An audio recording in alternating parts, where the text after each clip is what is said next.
পান্তা ভাত, একটু নুন, কাঁচা লঙ্কা আর পেঁয়াজ, খেতে কতই না ভালো লাগে।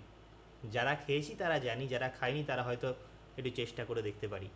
কিন্তু আমাদের মধ্যে অনেকেরই ধারণা রয়েছে যে পান্তা ভাত মানেই গরিবদের খাবার, পান্তা ভাত মানেই নিম্নবিত্ত যারা খেতে পায় না, কারণ ওই নুন আনতে পান্তা ফুরোয়, এই কথাটার সাথে আমরা মিলিয়ে নিই। কিন্তু এর সাথে সাথে কিন্তু আরও অনেক কথা রয়েছে যেটি বোঝা যায় যে পান্তা ভাত শুধু গরিবদের খাবার নয়, পান্তা ভাত সম্ভ্রান্ত পরিবারেরও খাবার।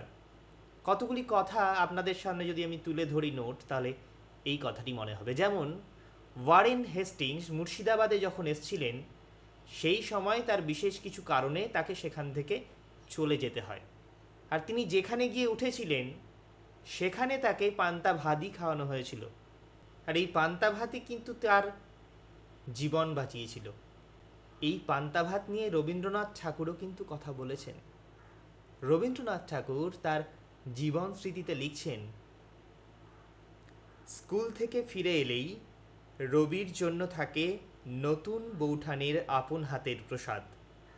আর যেদিন চিংড়ি মাছের চচ্চড়ির সঙ্গে নতুন বৌঠান নিজে মেখে মেখে দেয় পান্তা ভাত, অল্প একটু লঙ্কার আভাস দিয়ে, সেদিন আর কথা থাকে না। তো দেখুন, পান্তা ভাতের কথা কিন্তু শুধুমাত্র প্রান্তিক মানুষ, গরিব মানুষদের সাথেই জুড়ে রয়েছে তা নয়। অনেক যুগে, অনেক আগে সম্ভ্রান্ত বাড়ির মানুষেরাও পান্তা ভাত খেতেন। আরও কথা জানাই আপনাদের, চণ্ডীমঙ্গল মনসামঙ্গল কাব্যেও এই ধরনের পান্তা ভাতের উল্লেখ পাওয়া যায়। কবি কঙ্কন মুকুন্দরাম চক্রবর্তীর কথায় তার কাব্যে তিনি লিখছেন, চণ্ডীর প্রচণ্ড খরায় অভাবে যখন পাথর বাটিও বাঁধা দিতে হয়, তখন মাটিতে আমানি খাবার গর্ত দেখিয়ে ফুল্লরা তার 12 মাসের দুঃখের কাহিনী বলে। 1650 খ্রিস্টাব্দে রচিত বিজয়গুপ্তের মঙ্গল কাব্যে পাই, আনিয়া মানের পাত বাড়িয়া দিল পান্তা ভাত। ভাবুন, এতদিন আগে থেকে পান্তা ভাত জিনিসটা কিন্তু আমাদের মাঝে আছে।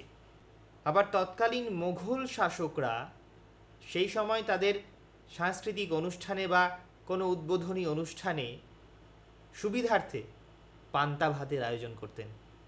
তো পান্তা ভাত মানে শুধু প্রান্তিকদের খাবার নয়, সেটি সম্ভ্রান্ত পরিবারেরও খাবার।